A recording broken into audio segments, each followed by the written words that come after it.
السلام علیکم۔ مسلم پرسنل لا اور یونیفارم سول کوڈ کے بارے میں ہم نے جو سلسلہ شروع کیا تھا، آج اسی سلسلے کی یہ آخری کڑی ہے اور آج کا ہمارا موضوع ہے کیا دعوتوں میں سینکڑوں لوگوں کو جمع کرنا دینی اور اخلاقی نقطۂ نظر سے جائز ہے؟ دوستو، 3 طلاق کے مسئلے پر تو سارا ہندوستان ہم نے سر پر اٹھا لیا، جبکہ مسلمانوں میں طلاق کا تناسب 1% ہے، لیکن باراتیوں کو جمع کرنے اور مہنگی شادیاں کرنے کے جنون کی وجہ سے جو 50% گھر ٹوٹ رہے ہیں، اس بارے میں پوری قوم سو رہی ہے۔ دوستو، جب بھی قوموں نے اپنے نبیوں کی نافرمانی کی، ان پر عذاب آیا۔ کوئی قوم جادو میں پڑی رہی تو کسی قوم میں ہومو سیکشولیٹی عام تھی۔ آج امت مسلمہ جس ذلت کے عذاب میں مبتلا ہے، اس کے تمام اسباب پر اگر غور کیا جائے تو پتہ چلے گا کہ یہ شادی خانے، سینکڑوں مہمانوں کا امڑتا ہوا ہجوم، بیوٹی پارلر میں ڈوب کر نکلنے والی عورتیں، مہمانوں کے انٹرٹینمنٹ کے لیے نئے نئے ڈھکوسلے اور رسول اللہ صلی اللہ علیہ وسلم کے دسترخوان کا مذاق اڑانے والی کئی ڈشوں پر مشتمل کھانوں کی دعوتیں، کھانوں کا ویسٹیج اور امیروں کی فرعونیت جو اپنے جاہو جلال کو دکھانے کے لیے کچھ بھی کر سکتے ہیں، اور ان کو دیکھ کر مڈل کلاس اور پور کلاس کے مردوں اور عورتوں کے دلوں میں پیدا ہونے والے ارمان اور ان کو نقل کرنے کی خواہش۔ دوستو، ہندوستان اور پاکستان کے پورے معاشرے میں جو آج سیاسی، معاشی، اخلاقی اور معاشرتی زوال ہے، وہ انہی چیزوں کی وجہ سے ہے، اور یہی اللہ تعالیٰ کی طرف سے عذاب کی ایک شکل ہے۔ چونکہ اور تو کوئی کارنامہ ایسا نہیں ہے جس کو مسلمان سیلیبریٹ کر سکیں، نہ تو میڈیا ان کے ہاتھ میں ہے، نہ تو ٹیکنالوجی، نہ یہ بڑے بینکر ہیں، نہ انشورر، نہ ان کے پاس انڈسٹریز ہیں، اور نہ تو پھر آکسفورڈ یا کیمبرج جیسے علمی مراکز۔ اس لیے بس ایک ہی کارنامہ باقی رہ جاتا ہے، یعنی شادی اور بارات۔ یہی دکھا کر یہ زندہ رہ سکتے ہیں۔ لوگ یہ چاہتے ہیں کہ ہجوم جمع ہو، کھانے پینے کی محفلیں ہوں، اور یہی ان کی زندگی کا سب سے بڑا اچیومنٹ ہے۔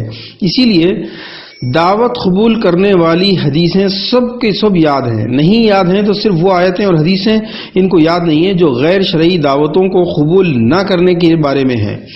حتیٰ کہ امام ابو حنیفہ علیہ الرحمہ کا فرمان تک موجود ہے کہ دعوت ولیمہ قبول کرنا سنت موقدہ ہے، لیکن اگر اس میں صرف امیر شریک ہوں، غریبوں کو نہ بلایا جائے، یا جس دعوت میں فخر و مباحات ہوں، منکرات ہوں، یا دعوت دینے والے کی آمدنی کے جائز ہونے پر شبہ ہو، تو ان دعوتوں کو قبول کرنا ہرگز جائز نہیں۔ دوستو، ہم یونیفارم سول کوڈ کو روکنا بھی چاہتے ہیں، 3 طلاق کے معاملے میں کوئی سمجھوتا کرنا نہیں چاہتے، لیکن یہ کیوں بھول جاتے ہیں کہ جس مسلم پرسنل لا میں طلاق کا طریقہ ہے، اسی پرسنل لا میں مسجد میں نکاح اور سادگی سے ولیمے کا بھی قانون بائی ڈیفالٹ موجود ہے۔ پوری شریعت اسلامی میں کہیں 2 دعوتوں کا کوئی جواز موجود نہیں۔ ہاں، دور جاہلیت میں ابو جہل اور ابو لہب کے دور میں 10 دن کی دعوتوں کی رسم ہوا کرتی تھی، 10 دن کھانے ہوتے تھے۔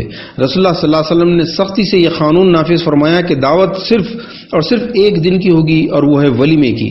اس میں صرف قریبی دوست اور رشتہ دار شریک ہوں گے۔ ولیمہ اسی اسکیل پر ہوگا جتنی مرد کی استطاعت ہے، اور مہر نقد ادا کیا جائے گا۔ کوئی ادھار کا سسٹم اس دور میں موجود نہیں تھا، اور بس یہی ایک سچے مسلمان کی شادی کا طریقہ ہے۔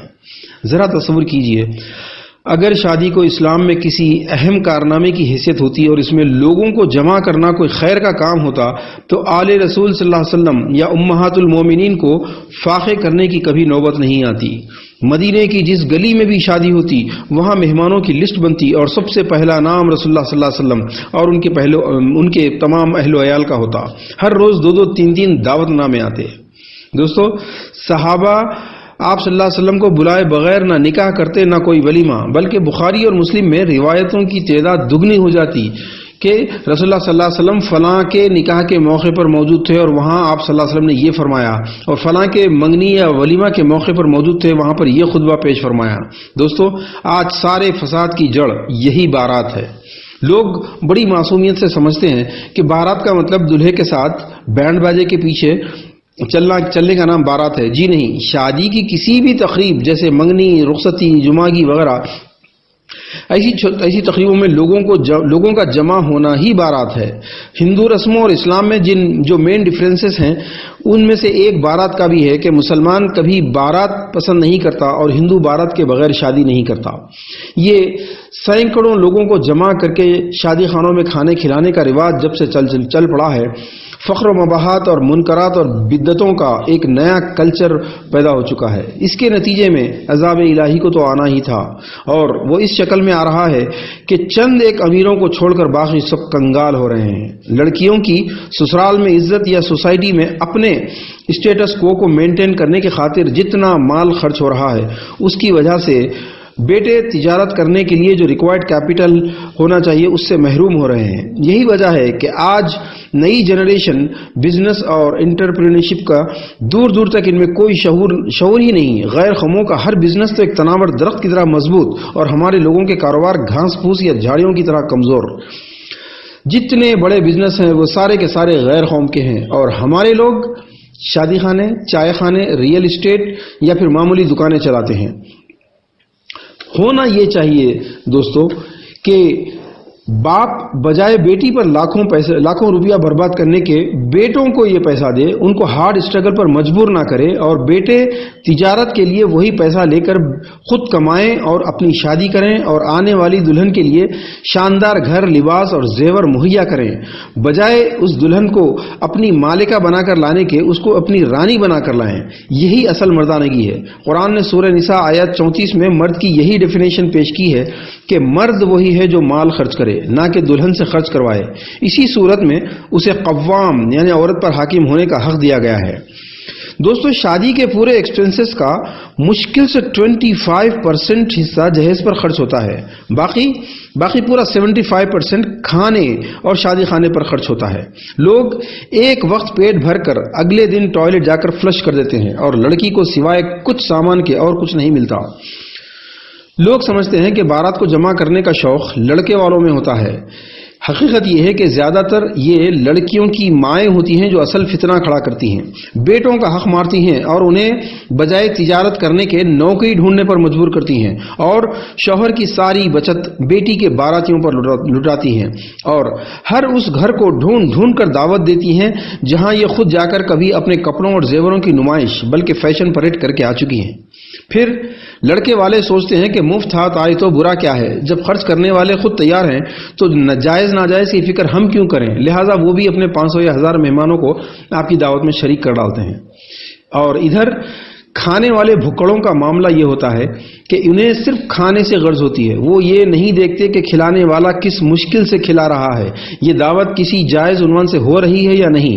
دوستو غور کیجئے، حضرت عبد القادر جیلانی رحمہ اللہ علیہ کا اسوہ یہ تھا کہ شہر میں عام لنگر کھلا ہوتا تھا، لیکن کھلانے والے کی آمدنی پتہ نہیں کیسی ہو، یہ سوچ کر وہ 2 دن کے فاقے کرتے لیکن کسی دعوت میں ہرگز شریک نہیں ہوتے۔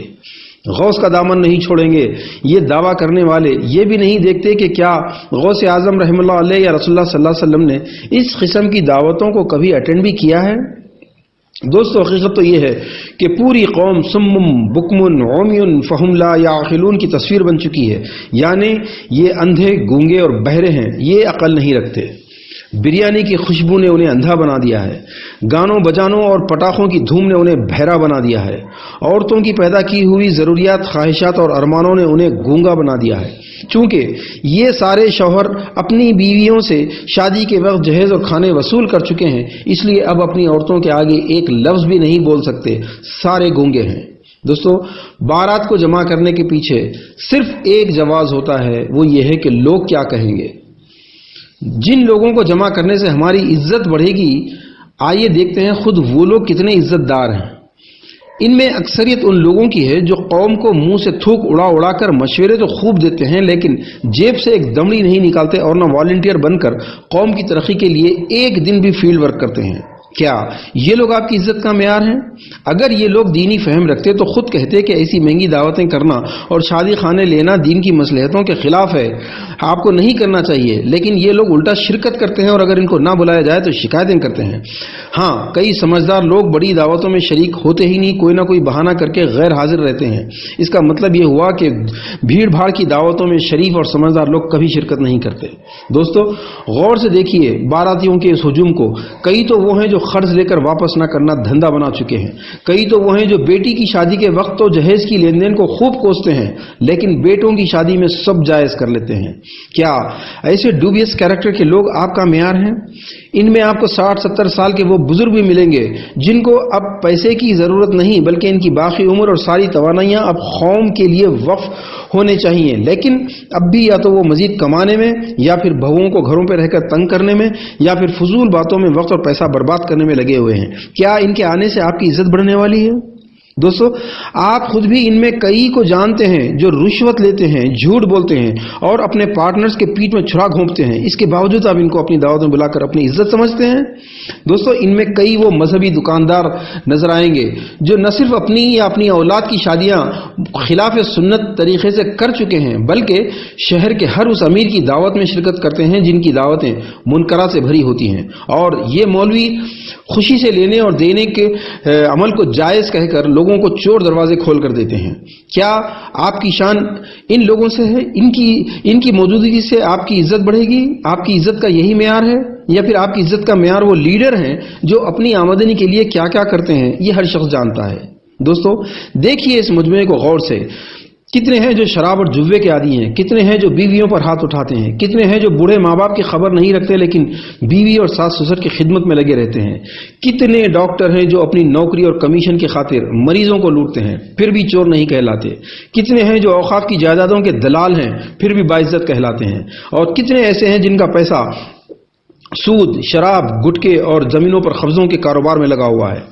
دوستو، غور کیجئے، اس معیار کی قوم کے افراد کو جمع کرنے سے اگر آپ کی سوسائٹی میں عزت ہے تو پھر آپ کی عزت کا معیار کیا ہے؟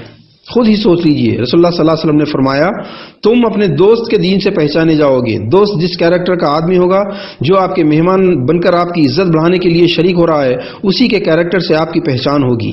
اگر ایسے افراد کے شرکت کرنے سے آپ اپنی عزت سمجھتے ہیں تو یہ تعز من تشاء و تذل من تشاء کی توہین ہے، یعنی آپ کو اس آیت پر یقین نہیں ہے کہ عزت اللہ دینے والا ہے اور ذلت بھی صرف اللہ دینے والا ہے، اور ہماری اسی قوم کی وجہ سے آج پوری قوم کی دنیا میں جو عزت ہے وہ بھی آپ کے سامنے ہے۔ گھر گھر غربت، افلاس، قرض، سود، بے روزگاری، amoral and illegal source of income, اور سب سے بڑا جرم یہ کہ اپنے اعمال کو درست کیے بغیر شفاعت اور مغفرت اور وسیلوں کے کاروبار ڈھونڈنا، یہ تمام کے تمام دن بدن بڑھتے چلے جا رہے ہیں۔ لوگ جب تک ایسے باراتیوں کو بلا کر سوسائٹی میں اپنی عزت اور اپنا اسٹیٹس محسوس کرتے رہیں گے، پوری قوم کی ذلت دن بدن بڑھتی چلی جائے گی۔ دوستو، ان تمام باراتیوں کو شارٹ لسٹ کر کے چھانٹ کر جب آپ چند ایک باعزت لوگوں کی لسٹ بنائیں گے تو ان کی تعداد 15-20 سے زیادہ نہیں ہوگی۔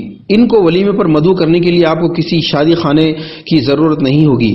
ہم یہ نہیں کہنا چاہتے کہ شرکت کرنے والے سارے کے سارے بد اخلاق اور غلط لوگ ہیں، ہم صرف یہ کہنا چاہتے ہیں کہ جتنے اہل اخلاق اور اہل علم اور سمجھدار لوگ ہیں وہ انہی دعوتوں میں شرکت کرتے ہیں جیسی دعوتیں رسول اللہ صلی اللہ علیہ وسلم اور صحابہ کی ہوا کرتی تھیں، اور کسی رسول اللہ صلی اللہ علیہ وسلم کی یا کسی صحابی کی ولیمہ یا نکاح کی دعوت میں 15 یا 20 آدمیوں سے زیادہ کی شرکت کرنے کی کوئی روایت نہیں ملتی۔ اپنی عزت کے معیار کے کانسیپٹ کو بدلنے کی ضرورت ہے۔ آپ کو یہ فیصلہ کرنا پڑے گا کہ آپ کی عزت کا معیار رسول اللہ صلی اللہ علیہ وسلم ہے یا بد اخلاق افراد کا یہ ہجوم۔